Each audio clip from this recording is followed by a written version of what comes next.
Holidays-நாலே நம்ம K Travels தான். தமிழகத்தின் முன்னணி டிராவல்ஸ் நிறுவனம். Plan your happy trips with K Travels. 2001 ஆட்சியை பிடிச்சோன்னா அந்த மாதிரி ஆட்டிடியூடே வேற மாதிரி இருந்துச்சு. 2006, 2009 தோத்து இருந்தப்போ தான் விஜயகாந்த் அவர்கள் சுயமரியாதையோடு இருந்த மனுஷங்கிட்ட இவங்க கீழே போய் ஃபேக்ஸில் கையெழுத்து போட்டு அனுப்புனார் விஜயகாந்த் அவர்கள். அப்படி சுயமரியாதை எந்த இடத்துலையும் ஸ்டேஜை ஷேர் பண்ணிக்கவே இல்லை. உன் கட்சிக்கு என் கட்சி இன்னும் தாழ்ந்த கட்சி கிடையாதுன்னு டேரிங்காக ஜெயலலிதா பவர்ஃபுல்லாக இருக்கப்போ எதிர்த்த மனுஷன். திரு விஜயகாந்துடைய மறைவுக்கு பிறகு சிம்பத்தி ஓட்டை கொண்டு வந்து ஒரு பச்சாதாப வாக்குகள் கொண்டு வந்து அது இன்னும் ஒரு சக்தியாக உருப்பெற வாய்ப்பு இருக்கா? கண்டிப்பாக ஒரு தமிழகம் ஃபுல்லாகவே ஒரு ஆதரவு அலை வந்து டிஎம்டிகேக்கு குறிப்பாக மீடியாக்கள் மேலே ஒரு நல்ல மனுஷனாக ப்ரொவோக் பண்ணி டீஃப்ரேம் பண்ணிட்டாங்கன்ற ஒரு இது இருக்குது, ஒரு இமேஜ் கண்டிப்பாக இருக்குது. அது வந்து இன்னொரு பர்சன் தான் கன்சால்டேட் ஆகும். ஒரு பர்சன் வேணும்ல, ஒரு ஃபோர்ஸே இருந்தாலும் ஒரு ஓட் பேங்கே இருந்தாலும் அந்த ஓட்டை வந்து நீ கன்வெர்ட் பண்ணி பூத்துக்கு கொண்டு போகிறதுக்கு உங்களுக்கு ஒரு ஸ்ட்ரக்சர் வேணும், ஒரு ஃபேஸ் வேணும். அவங்க ஸ்பீச்சில் ஒரு போல்ட்னஸ் இருக்குது, விஜயகாந்த் அவர்கள்ட்ட இந்த மாதிரி ஒரு போல்ட்னஸ் இருக்குது. பட் அவங்க பொலிட்டிக்கலாக எந்த அளவுக்கு இறங்கி ஒர்க் பண்ணுறாங்க, இது ஃபுல் டைம் இருக்குது. பாலிடிக்ஸுங்கிறது ஃபுல் டைம் இருக்குது. அவங்க ஒருவேளை அவங்க ரொம்ப அக்ரெசிவாக இறங்கினாங்கன்னா கட்சியை வச்சு காப்பாற்றிடலாம். விஜயபிரபாகரன் வரையும் கட்சியை வந்து அலைவாவாச்சு வச்சுருக்கணும்.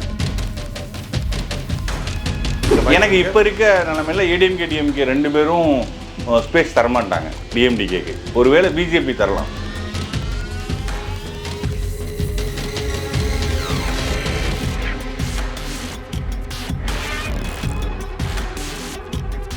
வணக்கம். ஆகாயம் தமிழர்களே, ஸ்டாலின் ராமதாஸ் சந்திப்பு எதை காட்டுகிறது? பின்னணி என்ன? விஜயகாந்த் வாக்கு வங்கி எங்கு இருக்கும்? இதை பற்றி பேசுவதற்காக அரசியல் விமர்சகர் திரு வீர விக்னேஸ்வரன் இங்கு வந்திருக்கிறார். வணக்கம் திரு வீர விக்னேஸ்வரன். திரு ராமதாஸ், டாக்டர் ராமதாஸ் பாமக நிறுவனர் டாக்டர் ராமதாஸ் முதலமைச்சர் திரு ஸ்டாலினை சந்தித்தார். உண்மையிலேயே அவர் வெளியே வந்து சொன்னது என்னன்னா, முக்கியமாக வன்னி சமூகத்திற்கான 10.5% இடஒதுக்கீடு அதை சட்டமாக்குவதற்கான உட்கூறுகளை இன்னும் கூட ஆராய வேண்டும் அப்படிங்கிறது. இன்னும் அது தவிர சாதிவாரி கணக்கெடுப்பு நடத்தணும் அப்படின்னு. இது மட்டும்தான் இருக்குமா? இதுக்கு பின்னால் சந்திப்பில் வேறு ஏதாவது இருக்க வாய்ப்பு இருக்கா? ஃபஸ்ட்டு விஷயம், பாமக பொறுத்தளவில் அவங்ககிட்ட ஒரு ஐடியாலஜிக்கல் கமிட்மெண்ட் இருக்குது. 90s கட்சி 89 ஆரம்பித்து இன்னைக்கு வரையும் அந்த சமூகநீதிங்கிற விஷயத்தில் அவங்க காம்ப்ரமைஸ் பண்ணிக்கல. பர்பஸ் வந்து ஐடியாலஜிக்கல் பர்பஸ் வந்து அந்த 10.5ங்கிறது அந்த சமூகம் சார்ந்து அவங்க ரொம்ப கமிட்டடாக இருக்கனால அதோட 10.5% அந்த கிரெடிட்டை வந்து பாமக எடுக்க ட்ரை பண்ணுவாங்க. அது ஒரு விஷயம். அது எலக்ட்ரோவால் ஒரு பெனிஃபிட்டாக இருக்கும். ஒரு சமூகம் சார்ந்த ஒரு சிந்தனையிலையும் ஒரு எலக்ட்ரோல் பெனிஃபிட்டும் இருக்கும். செகண்ட் விஷயம் வந்து ஜாதிவாரி கணக்கெடுப்பு. இந்த ஜாதிவாரி கணக்கெடுப்பு பொறுத்தவரை இது ஆல் இண்டியா லெவலில் இப்போ போயிட்டுருக்கு. அது வந்து சமூக நீதி பேசுகிற தமிழக அரசு வந்து இதை எடுக்காது எல்லாத்துக்குமே ஷாக்கு. ஏன்னா காங்கிரஸ் கட்சி வந்து 90s முன்னாடி, இப்போது ராகுல் காந்திக்கு அப்புறம் அது சமூக நீதி கட்சியாக மாறிடுச்சு. 90s வரையும் வந்து காங்கிரஸ் வந்து ஒரு உயர் ஜாதிகளுக்கான கட்சியாக தான் அது வட இந்தியாவில் இருந்தது. தென்னிந்தியாவில் ஜெயராஜர்ஸு காமராஜர் வந்தாலும் வட இந்தியாவில் அது அப்படித்தான் பார்க்கப்பட்டது. அந்த காங்கிரஸ்லே வந்து இப்போது எல்லா மாநில முதல்வரும் அசோக் கெலட்லேருந்து எல்லாரும் அறிவிச்சிட்ட டயத்தில் தென்னிந்தியாவில் சமூக நீதியோட சிங்கிள் பாயிண்ட் அஜெண்டாவை சமூக நீதி எடுத்துகிட்டு வந்த டிஎம்கே வந்து ஜாதிவாரி கணக்கெடுப்பு எடுக்காதது மிகப்பெரிய துரதிருஷ்டம். அப்போது ஐடியாலஜிக்கலாக சில விஷயங்கள் பேச போயிருக்காங்க. அதுக்கு பின்னாடி அரசியல் கணக்குகள் இருக்குமான்னு நான் என்ன ஆன்டிசிபேட் பண்ணுறேன்னா, இந்த எம்பி எலெக்ஷன் பொறுத்தளவில் டிஎம்கே கூட்டணி கட்சிகளுக்கு வந்து ஹவுஸ்ஃபுல். இனிமேலுக்கு ஒரு கண்டிப்பாக பிஎம்கேவை உள்ளே கொண்டு வந்தோம்னா குறைஞ்சபட்சம் ஒரு 5 சீட்டாச்சும் கொடுக்கணும், 5+6 ஆச்சும் கொடுக்கணும், இல்லை 4+1 கொடுக்கணும். அதுக்கு கம்மியாக அவங்க வரமாட்டாங்க. ஏன்னா 2004 6 சீட்டு வாங்கினாங்க. இப்போது கலைஞர் அவர்கள் இருக்கிறப்ப 6 சீட்டு வாங்கினாங்க. அதுக்கப்புறம் 7+1 வாங்கினாங்க. அப்படி இருக்கிற சூழ்நிலையில் ஒரு 4+1 வருவாங்க. அதுக்கு அந்த அளவுக்கு இப்போ அக்காமடேட் பண்ணுறதுக்கு ஸ்பேஸ் கிடையாது. ஏன்னா கண்டிப்பாக காங்கிரஸ் இருக்கிற கூட்டணி தான் தமிழகத்தில் வந்து ஒரு காங்கிரஸ் உடஞ்சிருந்த 96, 98, 99 தவிர பெரும்பான்மையான நாட்கள் வந்து காங்கிரஸ் கூட்டணி தான் ஜெயிக்கும். அப்போ காங்கிரஸை வந்து நீங்கள் 9 சீட் கொடுத்து அக்காமடேட் பண்ணிட்டீங்கன்னா பிஎம்கே உள்ளே கொண்டு வரது கஷ்டம். மக்களவை தேர்தலில் காங்கிரஸ் கூட்டணி ஜெயிச்சுக்கிறேன்னு சொல்கிறீங்க. இது வந்து ஹிஸ்டாரிக்கலாக தமிழ்நாட்டில் இருக்கிற ஹிஸ்ட்ரி. ஏன்னா 71 வந்து ஜெயிச்சாங்க, 80 வந்து எம்பி எலெக்ஷனில் இவங்க வந்து டிஎம்கே காங்கிரஸ் கூட்டணி ஜெயிச்சிச்சு. திருப்பி 6 மாதம் அந்த எலெக்ஷனில் எம்ஜிஆர் ஜெயிச்சார். அப்போ வந்து காங்கிரஸ் இருக்கிற கூட்டணி வந்து 80, 84, 89 எல்லாமே 91 இந்த எலெக்ஷன்ஸ் ஃபுல்லாகவே காங்கிரஸ் கூட்டணி தான் வெற்றி பெற்றிருக்கு. அதனால் காங்கிரஸை அக்காமடேட் பண்ணி டிஎம்கே கூட்டணி போகிறது தான் சான்ஸ் அதிகம். அப்படி காங்கிரஸ் அக்காமடேட் பண்ணார்னா ஒரு புதிய பிளேயர்ஸ்க்கு வந்து ஸ்பேஸ் கம்மி. அதுவும் பாமக மாதிரி கொஞ்சம் பெரிய பிளேயர். இப்போ விசிக்கான ஒரு சீட் வந்து சின்னத்தில், ஒரு சீட் வந்து டிஎம்கே சின்னத்தில்னு கொடுக்கலாம். பட் பிஎம்கே வந்து ஒரு குறைஞ்சது ஒரு 4+1 கேட்பாங்க. அப்போ அவங்கள அக்காமடேட் பண்ணுறதுக்கு அந்த ஸ்பேஸ் வேணும், அக்காமடேஷன் ஸ்பேஸ் வேணும். ஒருவேளை வந்து 2026 டிஎம்கேக்கு வந்து ஆன்டி இன்குமென்சி அதிகமாக இருக்க சூழ்நிலையில் அதை சரி கட்டுறதுக்கு வேணா யூஸ் பண்ணிக்கலாம். இப்போ பாமக நெருங்கி இருக்கேன். ஒருவேளை டாக்டர் ராமதாஸ் இவங்க திமுக பக்கம் ஒரு சாய்வை கட்டுறாங்களா, கொஞ்சம் அவங்க பக்கம் போகலன்னு நினைக்கிறாங்களா, ஸ்டாலின் தான் மேனேஜர் விளக்குறாரோ? இல்லை, நான் எப்படி பார்க்குறேன்னா பிஎம்கே வந்து ரொம்ப வில் பவர் இருக்க பார்ட்டி. ஒருவேளை வந்து டிஎம்கே வீழும் பட்சத்தில் ஏடிஎம்கே டிஎம்கே 2 பேருமே ஒரு கரிஸ்மாட்டிக் லீடர்ஸ் கிடையாது. கலைஞர் எம்ஜிஆர் மாதிரி 2 லீடர்ஷிப்புமே கரிஸ்மாட்டிக் லீடர்ஷிப் கிடையாது. டிஎம்கே ஏடிஎம்கே வீழும் பட்சத்தில் தான் ஒரு ஃபோர்ஸாக வந்து ஒரு துணை முதல்வர் இடத்துக்காச்சும் போயிடலாம் 26 அடுத்த கட்ட அதிகாரத்தை நோக்கி போகலைன்னா தனக்கு இதுதான் கரெக்டான சான்ஸு. ஒரு ஒரு கரிஸ்மாட்டிக் ஃபிகர் இல்லாதப்போ நம்ம எமர்ஜ் ஆகலான்னு பார்க்குறாங்க. இந்த டயத்தில் அவங்க காம்ப்ரமைஸ்க்கு போவாங்களான்னு நான் எதிர்பார்க்கல. பட் இது ஒரு ஐடியாலஜிக்கல் லெவலில் 10.5 அவர் சமூகம் சார்ந்தது. ஜாதிவாரி கணக்கெடுப்பு என்டையர் சமூகம் சார்ந்தது. அது ஓபிசி, எஸ்சி, எஸ்டி. தமிழகத்தில் வந்து 75% ஓபிசிஸ் தான் இருக்காங்க. அதுக்கப்புறம் 20% எஸ்சி, எஸ்டி கம்யூனிட்டி இருக்காங்க. அப்போது வந்து தமிழகத்தில் 95% மக்களுக்கான விஷயம் அது. வட இந்திய அரசியல் வேறு, ஒரு 15-20% வந்து அப்பர் கேஸ்ட் இருந்தாலும் தமிழகத்தில் அப்பர் கேஸ்டோட எண்ணிக்கை வந்து பிலோ 5% தான். அப்போ வந்து ஒட்டுமொத்த சமூகத்தான குரலை வந்து பிஎம்கே ஒரு வெகுஜன பார்ட்டி வந்து பிரதிபலிக்கிறது இயல்பு தானே. ஆனால் அடுத்த தேர்தலில் 2024 தேர்தலில் என்னதான் முயற்சி பண்ணாலும் திமுக கூட்டணி தான் ஜெயிக்கக்கூடிய வாய்ப்பு இன்றைக்கி பார்க்கும்போது தெரியுது. அப்படி இருக்கும்போது பாமக ஒரு தோற்று போகின்ற ஒரு கூட்டணியில் இருக்கணுமா, இல்லை தோற்று போகிற கட்சியாக இருக்கணுமா அப்படின்னு நினைக்க வாய்ப்பு இருக்குல்ல? நான் இப்போது எதை சொல்லலாம், திருமாவளவன் அவர்கள் வந்து ஒரு பப்ளிக் மீட்டிங்லேயே சொன்னார், மாற்றி மாற்றி நீங்கள் கூட்டணி வைக்கிறீங்கன்னு ஒரு விமர்சனம் கேட்குறப்போ அவர் சொன்னார், நாங்கள் அந்த இதை டிசைட் பண்ணுறது இல்லைங்க, பிஎம்கே வேணுமா விசிகா வேணுமான்னு பெரிய கட்சிகள் தான் முடிவு பண்ணுறாங்க. அவர் வெளிப்படையாக சொன்னது. அவங்களுக்கு தேவையில்லைன்னா அவங்களே டீசெண்டாக சொல்லிடுவாங்க எங்களுக்கு இங்கே வாய்ப்பு இல்லைன்னு. அந்த மாதிரி தான் நான் சொல்கிறேன். விசிகா பிஎம்கேவெல்லாம் வந்து பசல்ஸ் ஆடுற மாதிரி தான் லாஸ்ட் 30 இயர்ஸாகவே கருணாநிதி அவர்களும் ஜெயலலிதா அவர்களும். நீங்கள் பார்த்தீங்கன்னா 96 தோற்று அந்த அம்மாவே தோன்று இருந்தப்போ தான் பிஎம்கேவை போய் ஆஃபீஸில் பார்த்தாங்க. எம்டிஎம்கே ஆஃபீஸ்க்கு அந்த அம்மா போனாங்க. 2001 ஆட்சியை பிடிச்சோன்னா அந்த அம்மா ஆட்டிடியூடே வேறு மாதிரி இருந்துச்சு. 2006-09 தோற்று இருந்தப்போ தான் விஜயகாந்த் அவர்கள் சுயமரியாதையோடு இருந்த மனுஷங்கிட்ட இவங்க கீழே போய் ஃபேக்ஸில் கையெழுத்து போட்டு அனுப்புனார் விஜயகாந்த் அவர்கள். அப்படி சுயமரியாதை எந்த இடத்துலையும் ஸ்டேஜை ஷேர் பண்ணிக்கவே இல்லை. உன் கட்சிக்கு என் கட்சி இன்னும் தாழ்ந்த கட்சி கிடையாதுன்னு டேரிங்காக ஜெயலலிதா பவர்ஃபுல்லாக இருக்கப்போ எதிர்த்த மனுஷன். அப்படி விஜயகாந்த் அவர்கள் இந்த வரிசையில் பார்க்குறப்போ இந்த பிஎம்கே விஷயம் வந்து டேரிங்காக நிற்பாங்கன்னு தான் தோணுது. இப்போ அடுத்த 2024 காங்கிரஸ் வணிக மாட்டாங்க. யார் கூட இருப்பாங்க அப்படின்னா அவங்க வந்து வெயிட் அண்ட் வாட்ச் தான். பாலிடிக்ஸுங்கிற ஃபெர்மெண்டேஷன் காம்பினேஷன் தான். நீங்கள் வந்து எலக்ட்ரோல் பாலிடிக்ஸில் இருக்கிறப்போ ரொம்ப ஐடியாலஜிக்கலாக மட்டுமே சிந்திக்க முடியாது. ஏன்னா எல்லா பார்ட்டிக்கும் ஐடியாலஜி ஒரே மாதிரி இருந்துட்டு அவங்க தனித்தனி கட்சியை இயங்கணும்னு அவசியமே கிடையாது. ஐடியாலஜிக்கல் டிஃப்ரென்ஸ் இருக்கனால தான் தனி கட்சியாக இயங்குறாங்க. அப்போ வந்து இது ஒரு எலக்ட்ரோல் அரேஞ்ச்மெண்ட் தான், ஒரு சீட் ஷேரிங் தான். அப்படி இருக்கிறப்போ அவங்களோட வில்சன் ஃப்ரான்சிஸு அவங்க லாங் டேர்ம் கோலுக்கு எது தேவையோ அப்படி முடிவெடுப்பாங்க. எனக்கு என்னமோ அவங்க வந்து எம்பி எலெக்ஷனால் பிஜேபி தலைமையில் ஒரு கூட்டணி அமைச்சா பங்கு பெறலாம். இல்லை அவங்களுக்கு எங்கே டிஎம்கேல ஏடிஎம்கேல எங்கே வந்து நல்ல ஷேர் கிடைக்குதோ அங்கே எங்கே அவங்களுக்கு நிறைய வாய்ப்பு கிடைக்குதோ ஸ்பேஸ் கிடைக்குதோ அங்கே பயன்படுத்தும். ஆனால் சீட்டு கிடைக்கணுமில்ல, ஜெயிக்கணுமில்ல. ஜெயிக்கிறதுக்கான வாய்ப்பு எந்த அளவுக்கு இருக்கும் பாமகவுக்கு இப்போ இருக்கிற 2024 மக்களவை தேர்தலை பொறுத்த வரைக்கும்? பாலிடிக்ஸில் ஜெயிக்கிறது முக்கியம்தான். பட் சில நேரங்களில் வந்து வி ஹாவ் டு வெயிட். நீங்கள் நினச்சோன்னு அது நடந்துடாது. நீங்கள் 2009 அதாவது 2009 தேர்தல் வரையுமே பிஎம்கே இருக்கிற கூட்டணி தான் வட மாவட்டங்களில் ஜெயிக்கிற கூட்டணி. 98ல் அவங்க ஏடிஎம்கே கூட இருந்தாங்க, 99ல் டிஎம்கே கூட வந்தாங்க, 2001ல் வந்து திருப்பி ஏடிஎம்கே கூட போனாங்க, 2006ல் வந்து டிஎம்கே கூட வந்தாங்க, 2004ல் வந்து டிஎம்கே கூட போனாங்க, எம்பி எலெக்ஷன் ஜெயிச்சாங்க, 2006லையும் டிஎம்கே கூட இருந்தாங்க. 2009ல் தான் அவங்க என்ன பண்ணாங்க, இலங்கை பிரச்சனை ஸ்பீக்கில் இருக்குது. ஏன்னா மருத்துவர் ராமதாஸை பொறுத்தவரை ஒரு ஸ்ட்ரூட் பொலிட்டிஷியன், எந்த இடத்துலையும் டிஎம்கே ஏடிஎம்கேங்கிற பவர்ஃபுல் பொலிட்டிக்கல் பார்ட்டி செய்ய ஒரே நேரத்தில் 2 பேர்கிட்டையும் டீல் பேசி டீல் முடிக்கிற விஷயம் வந்து எல்லாருமே அதில் சறுக்கியிருக்காங்க. வைகோ சறுக்கியிருக்கார், ஜிகே மூப்பனார் சறுக்கியிருக்கார், விஜயகாந்த் அவர்கள் கூட சறுக்கியிருக்கார்.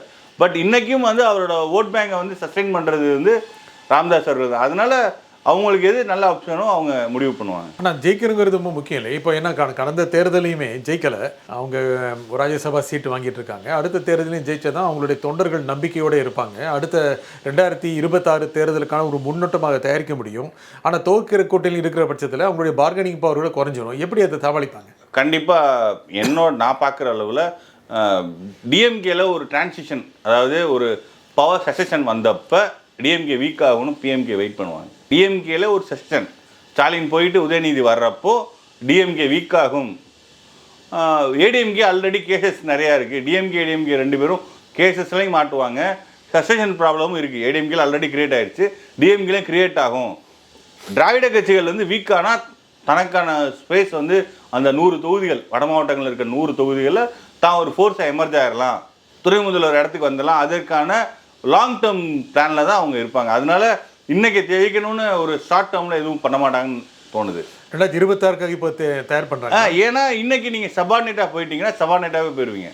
நீங்கள் லாங் டேர்மில் யோசிச்சு இன்னைக்கு தோத்தாலும் நாளைக்கு வந்து ஒரு பெரிய கோல், இன்னைக்கு ஒரு 10 எம்எல்ஏ வரனால பெரிய மேட்ரு கிடையாது. நாளைக்கு வந்து துணை முதல்வர் அளவுக்கு வரலாம், இம்பார்ட்டன்ட் போர்ட்ஃபோலியோஸை கேட்டு வாங்கலாம். ராமசாமி படையாச்சி, மாணிக்கல் நாயக்கருக்கு அப்புறம் வன்னியர்கள் வந்து மிகப்பெரிய தனிப்பட்ட முறையில் பெரிய அளவில் எழுச்சி பெறலை. ராமதாஸ் அவர்கள் வந்ததுக்கப்புறம் தான் பெரிய அளவில் எழுச்சிப்பட்டாங்க. அது அதிகாரத்தையும் கைப்பற்றினா அது வேறு விஷயம்.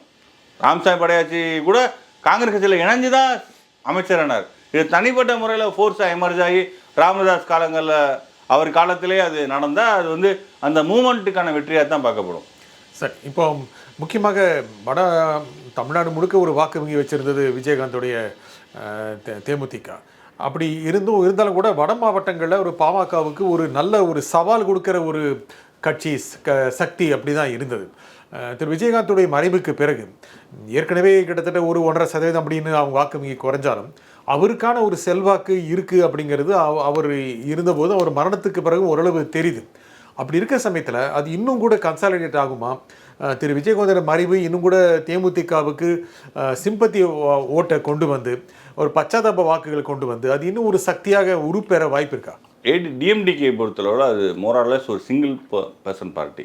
எம்ஜிஆர் எப்படி ஒரு சிங்கிள் பர்சன் பார்ட்டியோ, அங்கே இருக்கிற மாவட்டச்சாளர்களெல்லாம் ஒரு லோக்கலில் செல்வாக்கான நபர்களாக இருந்தாலும், சமூக பின்புலம் கொண்டவர்களாக இருந்தாலும், அந்த பைண்டிங் ஃபோர்ஸ் எம்ஜிஆர் தான். அந்த மாதிரி ஏடிஎம்கே எப்படி ஒரு நடிகர் பின்னாடி ஒரு அவங்க ஃபேஸ் வேல்யூக்கு வந்த கட்சியோ, அந்த மாதிரி விஜயகாந்துங்கிற ஒரு நல்ல மனுஷன், நடிகர் மட்டும் கிடையாது, ஒரு நல்ல மனுஷனுக்கு அவரோட ஃபேஸ் வேல்யூவுக்கு சேர்ந்த கூட்டம் தான் டிஎம்டிகே. அப்படி இருக்கிறப்போ விஜயகாந்த் அவர்கள் இல்லாமல் அதை கன்சால்டேட் பண்ண முடியுமா அப்படிங்கிறது பெரிய $1 மில்லியன் கொஸ்டின். 2வது விஷயம் என்னென்னா, அவரோட பையன் அவங்களும் ஒரு வேளை நடிகராக பெரிய அளவில் ப்ரொஜெக்ட் ஆகி என்னென்னா நடக்கிற நாளைக்கு அவர் பெரிய அளவில் விஜயகாந்த் மாதிரி ஒரு நல்ல கேரியரில் வந்து அவர் கன்சால்டேட் பண்ணால் ஆகலாம். பட் இமீடியட்டாக ஆகுமாங்கிறது டவுட்டு தான். ஏன்னா அந்த ஃபேஸ் வேல்யூ வேணும். இப்போ என்ன ப்ராப்ளம்னா, இந்த மாதிரி பெரிய ஃபேஸ் வேல்யூ இருக்கிற பார்ட்டிஸில் ஒரு லீடர் போய் இன்னொரு லீடர் வருது அவ்வளோ இயல்பு கிடையாது.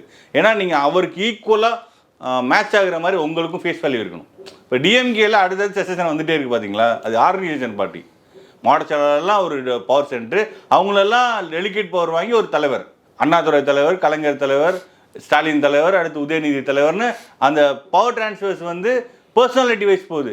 இங்கே அப்படி ஏடிஎம்கேல பார்த்தீங்கன்னா முடிஞ்சவங்க கரையறிக்கங்க மாதிரி மக்கள் செல்வாக்கு யாருக்கு இருக்கோ அவங்க.